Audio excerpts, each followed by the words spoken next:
Bismillah, alhamdulillah, wassalatu wassalamu ala rasulillah. Barka da zuwa jerin bidiyo na mintuna 3 akan kashi 85 cikin 100 na kalmomin Alƙur'ani. A cikin wannan bidiyon zamu koyi sunaye guda 13 wanda suka auku a cikin Alƙur'ani kusan sau 1600. Kowace jumla a Ƙur'ani aya ce, wato aya. Kuma kowace alama a duniya ita ma aya ce. A tattare da mu akwai ayoyi masu yawa. Aya, ayat, ayoyi ko kalmomi. Ina tsaye a bakin teku, ina kallon bahar. Bahar, teku. Bahar, teku.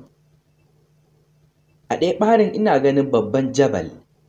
Jabal, dutse. Jabal, dutse. Da ƙananan jibal guda 3. Duwatsu. Jibal, duwatsu. A ƙasa kuma akwai an'am suna cin ciyawa. An'am, shanu. An'am, shanu. Rih tana kaɗawa da ƙarfi. Rih, iska. Rih, iska. Kuma jam'in iska na nufin riyah. Rih, riyah. Kash, ta hure mun hulata. Na gode Allah da ya ba mu kyakkyawar ard. Duniya, ard, duniya. Na kalli sama, sai na ga shams, rana. Shams, rana, tana ba da haske a cikin kyakkyawan sama. Sama, sama. Sama, sama.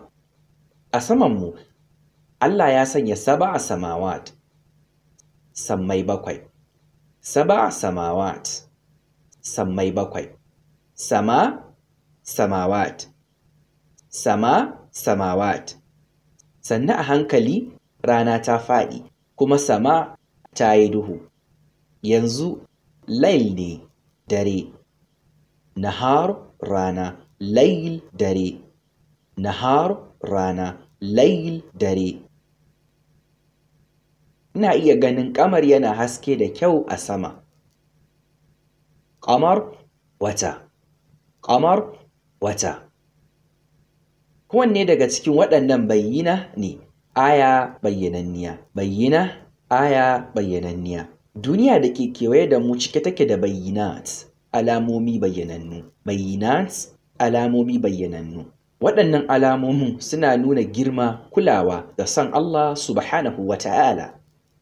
Za ku iya maimaita wannan darasin da kanku ta hanyar amfani da kalmomin Larabci? Idan a'a, a sake saurarar shi. Sannan za ku iya fassara wannan sashi mai sauƙi na aya? Wa min ayatihi al-lailu wan-naharu wash-shamsu wal-qamar. A tuna, akwai kusan kalmomi 78,000 a cikin Alƙur'ani. Za mu yi ƙoƙarin koyon kalmomi da ke aukuwa akai-akai, wanda ya kai kusan kashi 85 cikin 100 a wannan jerin bidiyo na mintuna 3. Don haka, ku kasance cikin shiri don bidiyo na gaba. Wassalamu alaikum.